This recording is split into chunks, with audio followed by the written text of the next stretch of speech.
Season 2, Episode 5 of Yellowjackets could be my favorite yet. Two Truths and a Lie did exactly what it needed to do for the mid-season to make this even better. Hello to all my Yellowjackets out there. My name is EJ, and in this video, we are going to be diving into Season 2, Episode 5. We have to talk about Two Truths and a Lie. While this episode of Yellowjackets may not feel as bombastic as the previous episode, it may not have the oh my god moments that you would expect for me to label it one of my favorite episodes, but what I really liked about this is it really married the two stories together. I got a real connection between the past story and the present story, something that I feel lacks in other episodes. There's times where I feel like they're completely disconnected stories. I really like the little search, for food one, and a couple episodes ago when they're hunting for food and it's that Nat and Lottie episode. I like that, but that had almost nothing to do with the main story. There was no mirroring in between stories. Here, it really felt like we got a Misty scene and then we got a Misty present day. We got a lot of the Shauna stuff, a lot of the Ty stuff, and it just really felt like it went back and forth very nicely. This was a very fulfilling episode, and I've heard episode 6 gets banana cuckoo pants crazy, so I was really happy to see that this episode was so solid leading into what looks like to be one of the most craziest episodes. We now know that Shauna's in labor in this episode. Next episode will be the birth. What happens to that baby? What's going to go on? Do they give it to the antlered woods witch lady? What is going on there? We must talk about what we think there. What's the conspiracy theories? What's going on? Because y'all know probably more than I do, because y'all... I don't know. I'm kind of stuck, which I like. I like that I cannot predict what's going to happen. I like that I'm not easily like, oh, well, this, and this. It seems like I thought Lottie was going to be the woods witch, kind of the head of this, but it seems like the evil here is older, eviler, and more powerful than even Lottie can imagine. I love this. I'm hooked on this. And I don't know, this was a really fulfilling episode. Even the Callie stuff, which I find incredibly annoying. Anything to do with Shauna's present-day story, the cops and Callie, I usually tune out. But it wasn't even that bad this episode. I don't know. This might be one of my favorites, like I said. We're going to be starting with the present-day story, and I really just want to get the Callie, Shauna, Jeff stuff out of the way. So Callie's going on the date with the stupid cop guy, but she's not as dumb as we thought. She finds out that he is a cop. Okay, what's she gonna do there? So she starts throwing in a little lie to throw him off the case. She tells her parents this. They're kind of supportive of it. Jeff's just done with it. Shauna's husband's just bro, I need to get out of this situation, which I think is gonna really screw him over. I think he's done with the show after the season. I think he's going to probably go to jail for all of this. That's just my predictions. But yes, they kind of concoct this plan that Shauna's affair that she was having wasn't with the dead guy. It was actually with Jeff's co-worker. They try to set up a rendezvous because they know the cops are watching. The cops aren't that dumb. Well, at least one of them is, but isn't. I don't know. He swears he's going to crack this case because he's like, this isn't sperm in this condom. It's lotion. And I'm like, first off, homeboy Randy, you really couldn't just rub one out? Throw it on your phone? Anyways, bro. So that's kind of the basis of this story. Shauna's getting very close to getting caught, but there's also still something underlining in all of this. What could happen? What's going to be the way she gets out of this? It obviously seems like she does get out because they all end up at Lottie's farm cult place soon. So what's going to happen with the Shauna, Callie, and Jeff storyline?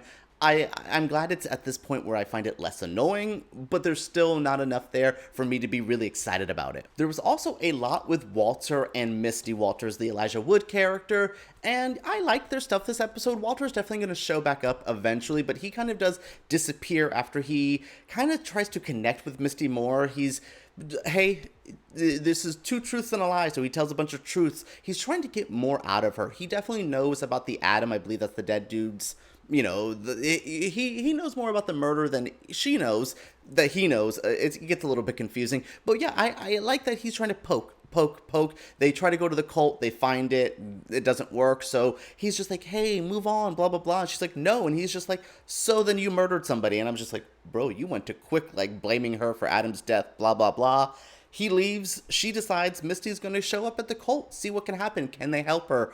The cult's having a moment right now, though, because Nat is done with Lottie's BS. She's trying to get more information. She's working with that young girl, Lisa, but not really. Lisa kind of end up backing Lottie at the end of this. But Nat is like, here's all this info I found about this. What is going on? What is this? And everyone's just like, girl, we give her all of our stuff. Like, you're trying to expose Lottie, and Lottie's pretty smart in this way. She knows everything kind of sneaky she's doing. She's really backed it up by being very transparent in a lot of ways. Lottie is very secretive, but I do like that there is a bit of a Lottie's cult's working.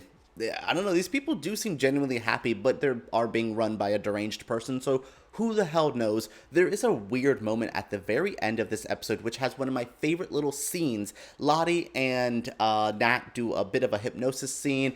It gets weird, it gets trippy, it gets kind of like, oh, we're getting a little bit more of Natty's psyche. We find out that she overdosed with Travis at one point, crazy, before he died and all that, and I'm like, okay. And then she says she has this vision that, they never really died, they never really survived, they all died, and that there was something evil in them or in the woods that has followed them to here. But what I really loved is in between this moment, it was like Nat was like kind of leaning onto Lottie's lap, and they transitioned from present day to flashback as they went through that's what I want to see. More transitions between the past and the present stories, or reverse. I love the match cuts, they're called in film, where it's like, here's this scene and then this scene, but they're two different scenes, but there's something to kind of keep them connected. Either a figure in the center, like it was Nat's character. Loved it. Thought that was so impressive. Such a little moment. And this let me really know what the hell's going on with the woodsy lady. What's the antlers? Is it even a woman? Who is it? What is it? What's going to be? Is it truly a supernatural force, or is it some person manipulating it? But I don't know, the woods get kind of aggressive at the end. We'll talk about the past storyline in a moment, but yeah, I'm really confused. I want y'all's theories on who this antlered thing is. What is your feelings? What's your thing? Because it seems like even Javi, it seems like Javi's even scared of it. She said don't go back, and Javi's just like, maybe I should have listened.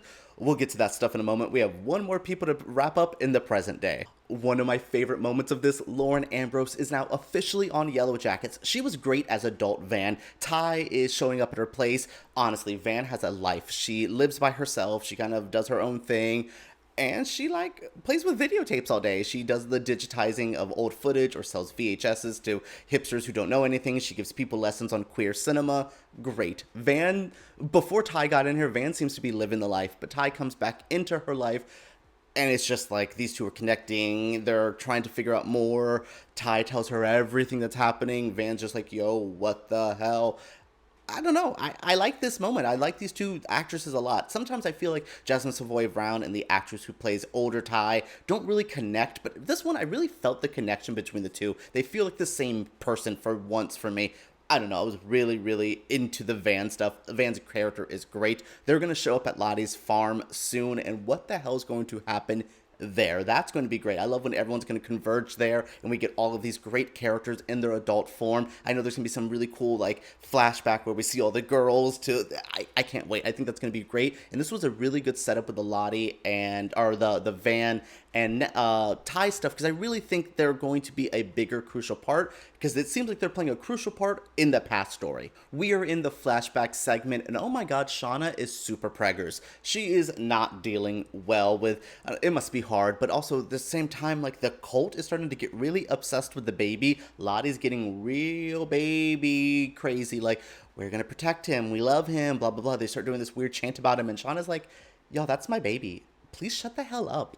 What is y'all's issue? I loved it. I thought that was super funny, and I thought it was just really interesting of her being like, I don't want to deal with this. So much to the point where she ends up kind of leaving, and her and Ty get into this, and Ty's supposed to be her friend, but Ty's really getting into the cult, mostly for Van's sake, but Ty seems to be needing it. It is helping.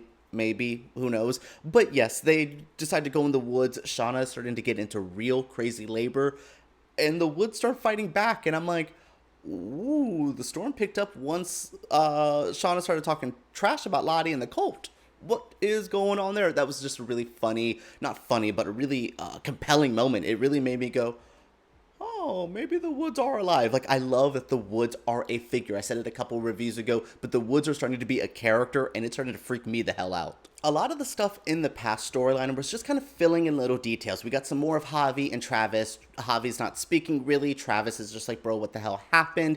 Tell me about it. But Javi does decide to speak to Ben, tells him, she told me not to return. Who is she? I'm going to imagine the antler person. Yeah, that's weird. We also have Ty connecting with Rat Girl, who I believe her name is Akila. I like her. She's cute. Has a little bit more to her. She starts connecting with her. We start finding out that she's joining the cult too, and what's her motivations? She's still like hiding the rat as well, and I'm just like, girl, it's not going to end well for you. I really, really want this character to kind of flesh out more because she's starting to get a little bit more interesting. Speaking of a character we got a little bit more of who's interesting, Misty has her friend Crystal.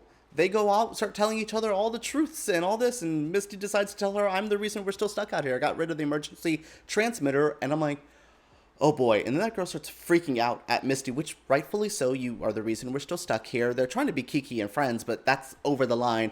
And I'm like, okay, I'm going to need you to not freak out on Misty while your back is to a damn, like, cliff. But she doesn't listen, and she starts backing up, and basically Misty kills her-ish. It's hard. Misty is a complex character, and we're seeing it, and I really wanted to sympathize with her. She made a new friend, but Misty's hard to sympathize with when she goes to the extremes like she did here. Next week, it seems to be Lottie's little gang, this meditation group that seems to be much more sinister, versus Shauna and her baby.